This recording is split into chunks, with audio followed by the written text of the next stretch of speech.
Alright, what's up guys? So I just wanted to make a quick video, let you guys in on the build that I've been playing for the start of the league. It's a lot of fun. This is going to be my first build guide, and it is on my max block bleed Gladiator using the Spectral shield throw skill. Now this skill has gotten a lot of crap this league. People say it doesn't scale well, it's crappy, it's not fun to play, etc. I've actually really been enjoying it, and I found a really good way to scale up the damage using this kind of gear in this setup. But before we get into that, let's just go over the skill tree real quick. I'm just going to kind of mouse over these so you guys can see what they are. Start off with Pain Forge. This goes really good for the increased damage if you have taken no damage hits recently, which scales off our gear. We'll go over that in a second. So first ascendancy was Pain Forged. Then I took Violent Retaliation. They buffed this a lot with this recent update and Bestiary League. This is very strong. Then we went over to Blood in the Eyes, just stacking up some bleed, and down here to Gratuitous Violence for the bleed explosions, damage, bleed, damage, bleed. Okay, so those are our ascendancies. I'll just kind of hover over those real quick so you can kind of see what this is all about, and then we'll just kind of briefly go over the passive tree. So Spectral shield throw scales really strangely. The only thing that scale is damage are anything that deals with projectiles, anything that is attack, and this build is a pure physical build, so we're scaling nothing but phys damage, bleeding damage, and projectile damage. Spectral shield throw is also unique because it all scales off of your shield. So the more armor or evasion that your shield has, the more damage base your Spectral shield throw has. So a high armor shield is really important, and we'll go over the gear in a second. So that's kind of how Spectral shield throw works and interacts, just so you have an idea of what we're going for as we go through the tree. So attack damage, physical damage, projectile damage, and bleed. Those are our main scalars, right? So start off phys damage, attack damage, went over, got the life, got the wheel node, because again, we are going for as much block as possible. Came down and got Golem's blood, took this shield wheel right here. We took iron reflexes just because it's a really good way to scale up our armor. And our boots and some of our other pieces of gear that we're going to be using use evasion and armor, so it just gives us a little extra buff, and it's only one more point investment. Took that just for the leech. Then we came over here, got the Command of Steel all the way up through Ballistic Mastery, and we're going to be picking up these as we continue to level. And lots of jewel sockets. Lots and lots of jewel sockets. Filled out some life. Came down over here. Iron Grip is actually really nice because Spectral shield throw is a projectile, and because gladiators have a pretty decent amount of just strength inherently from mapping around in the tree, this gives us a nice bit of projectile attacks damage on top of everything. We took Red Storm for the increased global phys damage, a little more chance to bleed, damage with bleeding, life. Bloodletting is a really big skill. I didn't pick this up until later. But attack damage against bleeding enemies and damage with bleeding. We took Crimson Dance more so for bosses than actual mapping. Our bleed explosions take care of most of our mapping capabilities, but Crimson Dance is really nice because we're attacking pretty fast. We're able to stack those bleeds, and it ends up doing a lot more damage with 8 bleed stacks, even with the less damage with bleeding. We went up over here, Heart of the Warrior. This is all life. We can fill out more life here, etc. So right now this character is only level 85. So we have probably about another 7 or 8 levels that I'll take this character to. Just to be realistic, I never plan a build for 100 skill points because most people don't ever get there. So this one is built off of about 92, 93, and we're done pathing around on the passive tree. We have option to pick up more projectile damage if we want, option to pick up more life if we want, over here and over here. And we can also come over here and pick up more damage with bleeding if we really want to. Maybe more leech, frenzy charges. It's really scalable. It's all up to you. So that is what our passive tree looks like. Now for jewels, these are extremely cheap. I think I picked up 1, 2, 3, 4 of these for maybe 8 chaos, 9 chaos, maybe a chaos or 2 a piece, which is crazy because they're super, super good for this build. The global physical damage, the projectile damage, and the bleeding damage is all really huge. So these are triple damage jewels that all scale with our spectral shield throw in each jewel socket, because we just have so much life from the tree, and because we're going max block, even with 5,300 life, our survivability is very good. Alright, now our gear, we're just going to go over this real quick. I'll just hover over everything.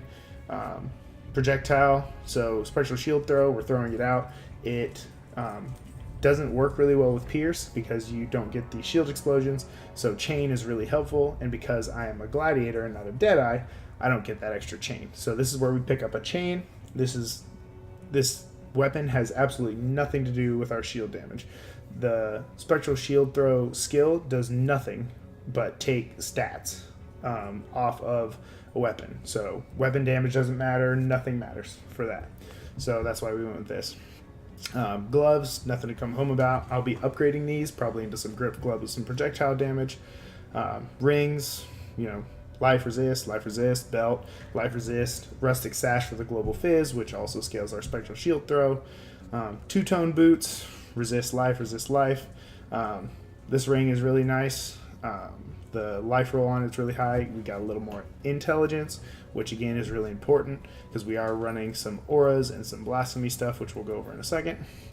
Now this is really important. Stone of Lazwar, because we are not spec'd into versatile combatant over here, we lose that shield, that spell block, and that is really huge when it comes to our survivability. So we took this because we have such high block chance. Unbuffed, just sitting in my hideout right now, we're at 63%. I am capped out at I think 74 or 78%. We get, every time we're hit, we get additional block chance, and we're also running roomies for more additional block chance. So we're pretty much capped out on block and spell block when we're in combat because of our ascendancies.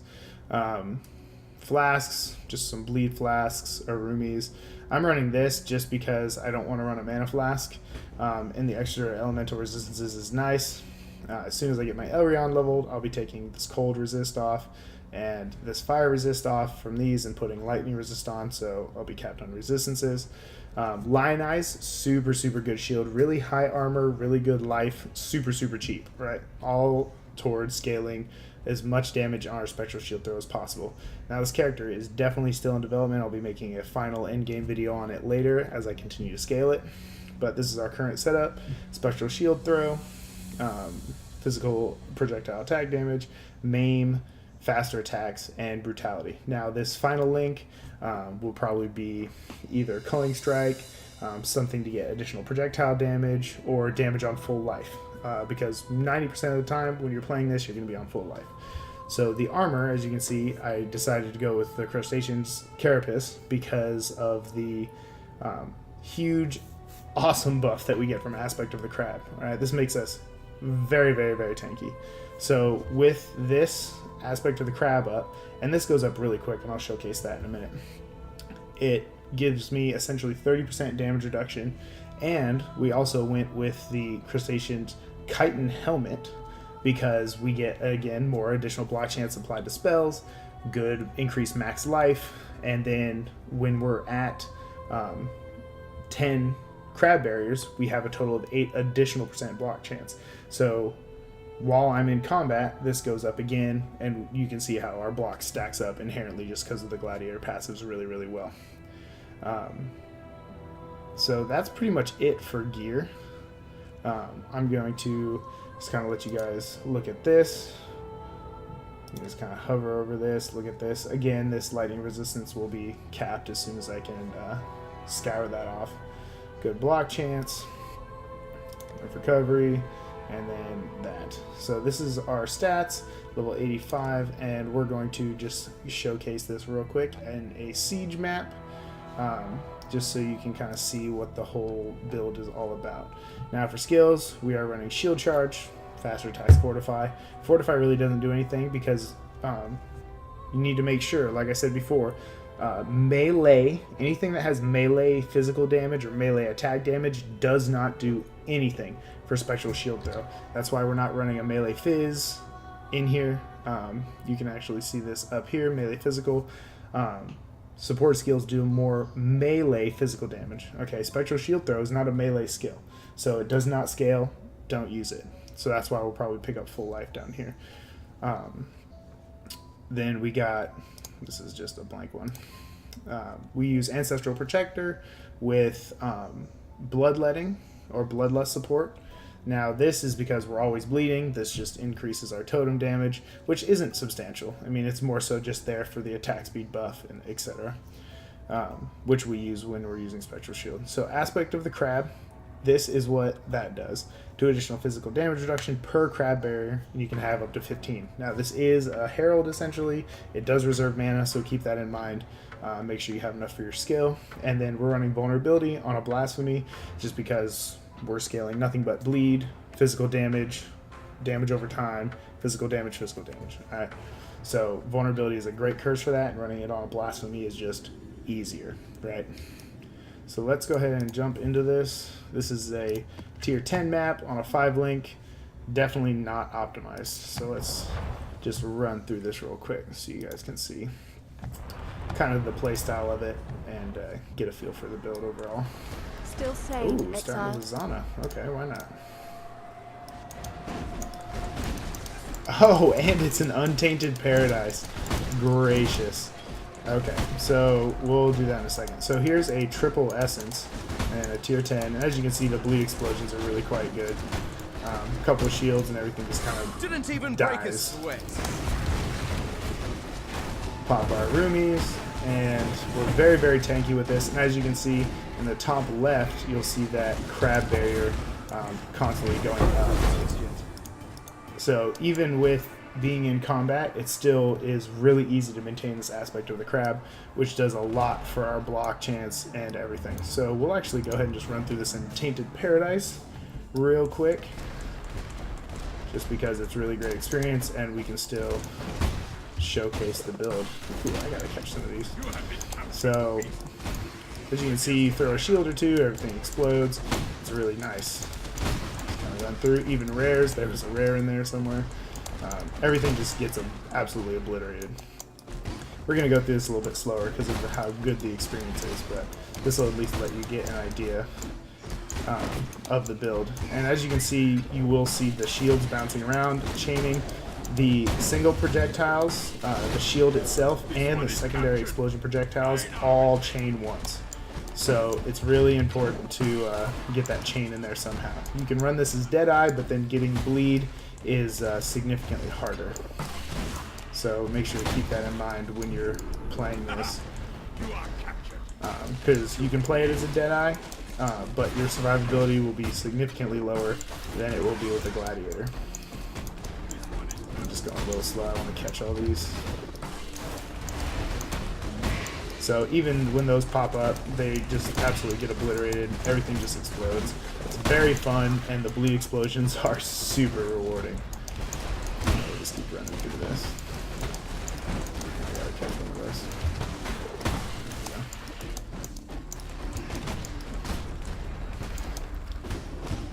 So we pretty much never lose our crab stacks, and even when we do, it's only very temporary. Like, let's see if we can lose them real quick, take some damage. So as you can see, look how fast it goes back up.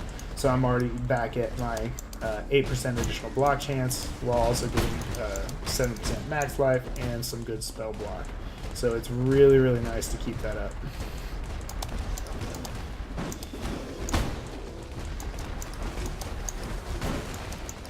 Now our bleeds are pretty strong. You don't have to stick around. Everything will pretty much just die if you just throw a shield into it and just keep running. And we're also extremely tanky. As you can see, our health pretty much never dips at all.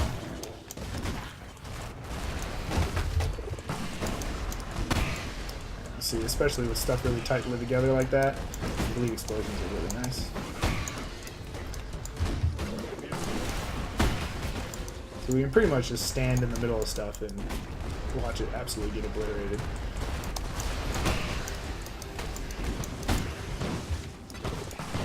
Oops. You have been captured.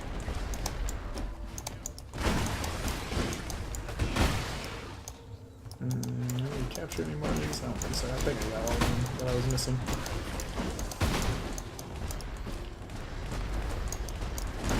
So we're able to zip around pretty quick. Obviously, in just a normal map, you wouldn't clear as meticulously as this, but because it is an unlimited paradise, I want that experience. Well, we already got a level. Sweet.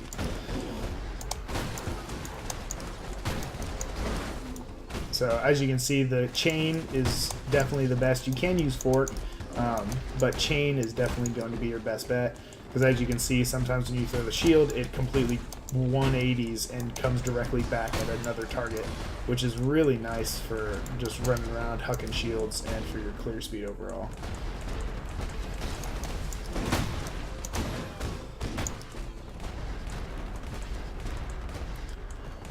Now, one of my friends that I play this with actually is also doing a Spectral Shield Throw, but he did an elemental version of it, which I'll probably end up putting up for you guys as well, so you can kind of see the benefits and the different options that you can do while still keeping Spectral Shield Throw totally viable throughout the game.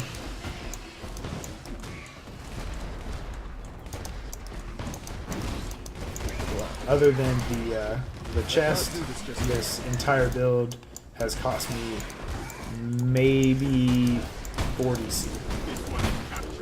And I'm able to do up to T, like 12, 13 maps is as high as I've gotten at the moment on a 5-link. So it's definitely viable, cheap, and it's something new and fun that utilizes the new armor, new skill gems, etc.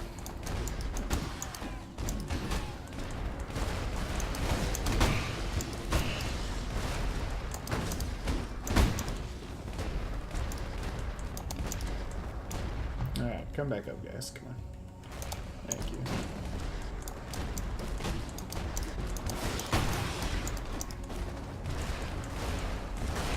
Ooh.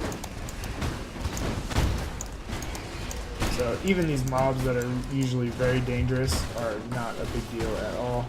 Extra life, so even if I stop attacking, you can see the bleeds going to work there.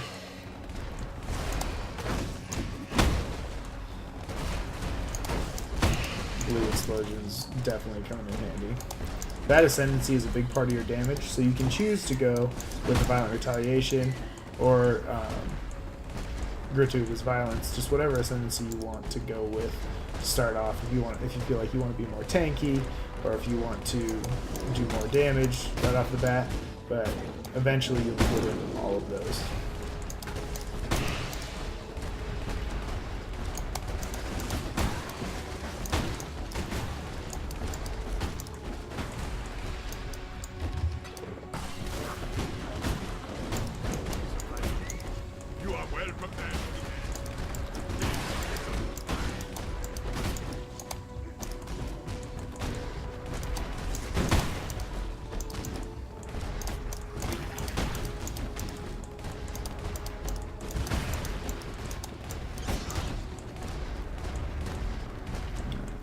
Monsters left. Right there. So now we'll just kind of showcase it on this boss a little bit. Skill point, we'll probably just put it into. Let's go with more crouch damage, just because. So 18,204, and 1 point into that gives you another 300 base damage. So that tooltip, keep in mind, is very misleading. Your actual damage is much higher. And even bosses like this are absolutely just get melted by your bleeds and are super easy to take down. It's a really fun build, and I feel like Spectral Shield Throw has gotten a bad rap. I mean, it doesn't really deserve it. See if those monsters that I need are over here. Nope, probably those dudes hiding in the ground. Alright, that's fine. Well, that was lucky. So there is the Zana Untainted Paradise with the our little gladiator here. Now this isn't super top tier speed mapping, but it's a really enjoyable build and it's different. It's not the same old, speed clear, etc. It's a fun build, really tanky, super rewarding to play, and still fast enough where it doesn't feel bad.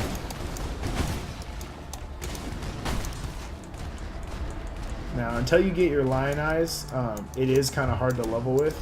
I would recommend maybe leveling with Sunder or Blade Flurry, or even Molten Strike, because you can still spec into the projectiles and benefit from that.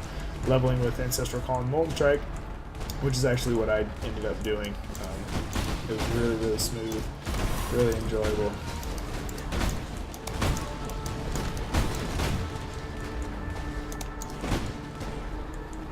And it'll make the skill feel a little bit better early on, or the character, I should say.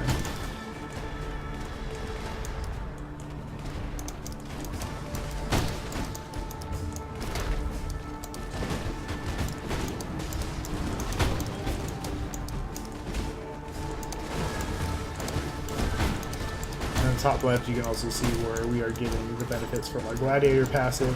So each one of those points gives us a 1% block chance. So our block chance goes up to max pretty quickly, especially benefiting from our crustacean armor, aspect of the crab, and all of the crazy amounts of block that we get. In reality, you don't even need to run a Runes if you don't want to. But there's not a lot of flags that don't incorporate elemental damage in some way, and because we are doing a pure physical build and where our gems are set up, we don't benefit from any elemental damage with Spectral Shield.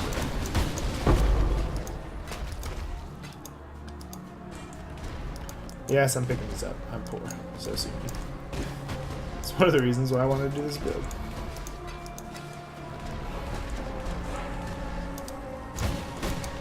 Because it's cheap.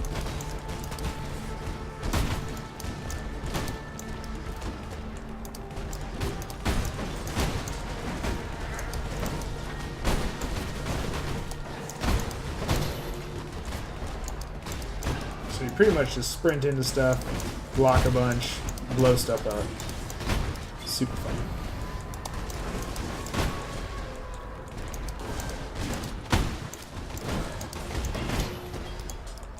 Always pick up your jewel foils. Always.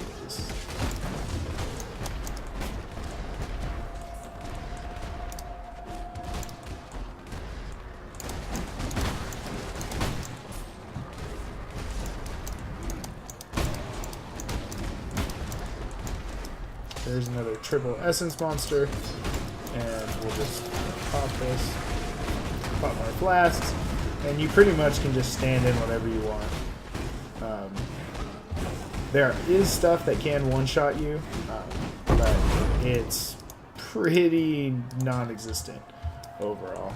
You're pretty survivable with this, and we're also not using any endurance charges, so if you wanted to, instead of vulnerability, you wanted to just go straight tank, you could run something like a Warlord's Mark, or even what I'm working on once I get more chromatic orbs, setting up cast when damage taken with Enduring Cry, just to get some endurance charge generation, which you don't have to do, but it can be helpful. So, take this guy out real quick. And our damage, like I said, even against single target is pretty good. That's what we take Crimson Dance for. And it melts through stuff pretty solid. And again, we're still on a 5, so.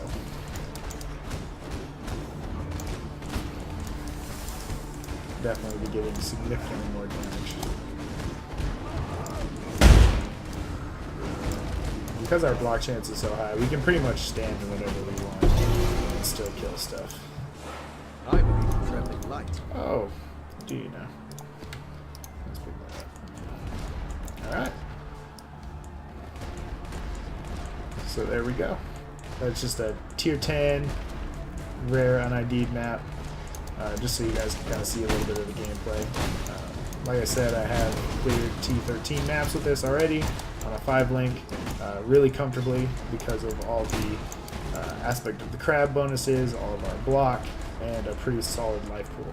So as long as you're careful about one-shots, you should have no problems playing this build whatsoever.